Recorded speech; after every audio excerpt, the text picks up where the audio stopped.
So I got Monster Hunter on launch because I love this series, and you picked up Monster Hunter as well, which I'm really glad that you did.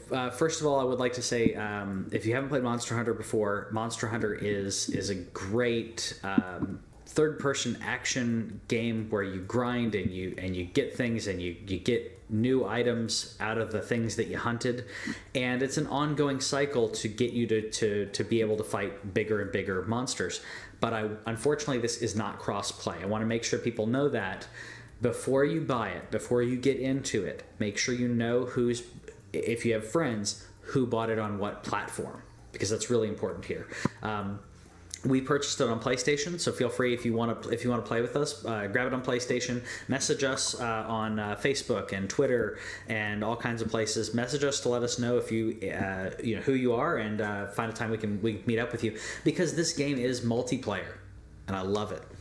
Yeah, and it's about multiplayer. I experienced, I think, one of the 360 versions, and then for a while it was only on portables. And but yeah, this is the most tempting that Monster Hunter's ever been for me. And there's a couple of things that they're using to really help people who are new to the series. So as someone who has only been tangentially aware of Monster Hunter, what would you say about this particular one that should make it appealing for me, or how would you sell me on? Sure. So first of all, this is quintessential Monster Hunter. They took everything that every other Monster Hunter game did well and did it the same or better, and they took any negatives that people had throughout the series, that fans did have throughout the series, and have taken those constructive criticisms and critiques, and they've fixed them. The game is, first of all, the customizability in regards to your character is great, because like in regards to character creation, your palico, your little cat creature, is customizable. Your the weapons throughout the series have always been a big deal, but the environments and how easy it throws you into the game is easier than it's ever been, and I mean that not only in regards to the learning curve, but also how quick everything jumps in. If you want to pair up with people to play after the first mission, you have like an intro. They show you the city. You have a first mission, and after that, you can play with anybody and everybody.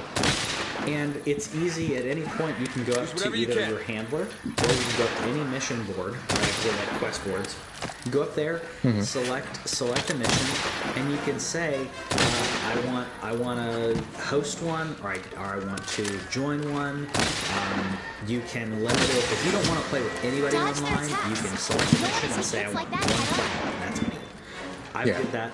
And that also that also allows you to have private, because we were talking earlier about the potential toxicity of online matches and everything, and it can be just you and me, or you and me and whoever else wants to play. So I can invite you. I like that. Just the two of us. It's not every quest that I've played so far allows you to change the amount of players that you want. It's not, this requires 4.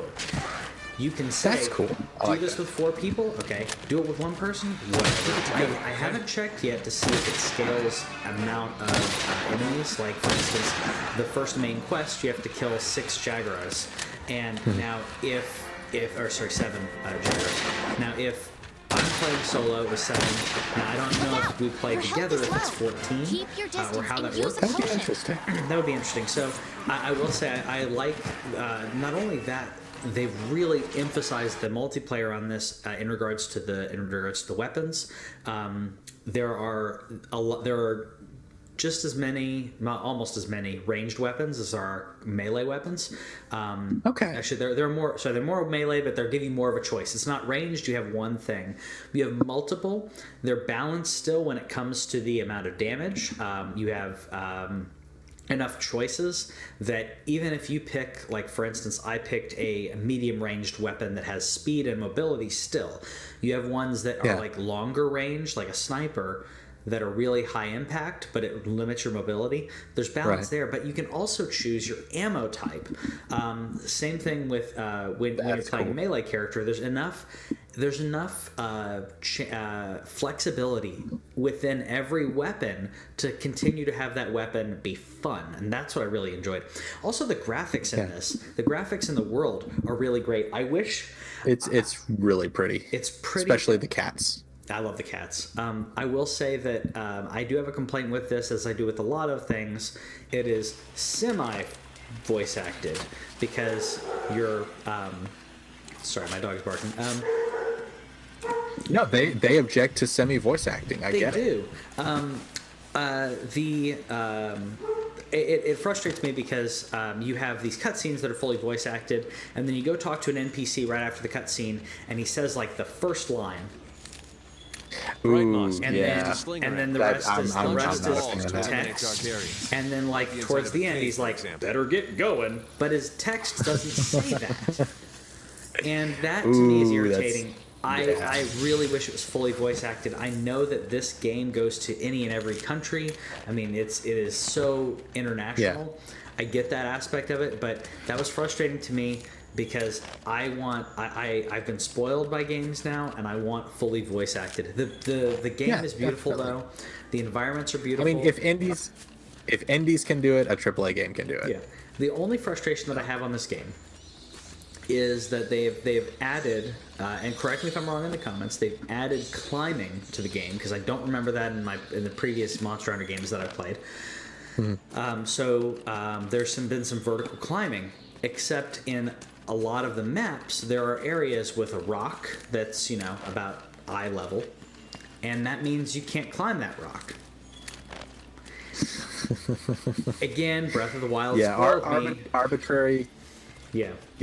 Arbitrary barriers like that got so much more irritating once we saw Breath of the Wild pull it off. Yeah, and I think that I know they were doing it from a design perspective, but there are areas where there's like, there's a couple rocks and there's like some brush, and I'm like, well, I should be able to jump over this or climb over this, and I can't jump. You can't jump in it.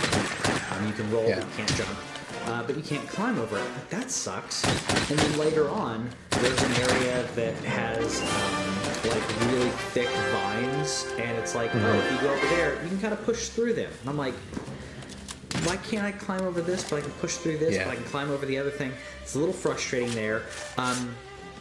The advice that I would give you for that is just look on the map. It will show you whether or not it is a pathway or not. Rely on that. The map will show you that the whole time because you have a map. The map will also track where you're, because it's all about harvesting plants and animal things and stuff. So it will show you on the map like, you got a lot of these plants here or whatever. It keeps that on the map.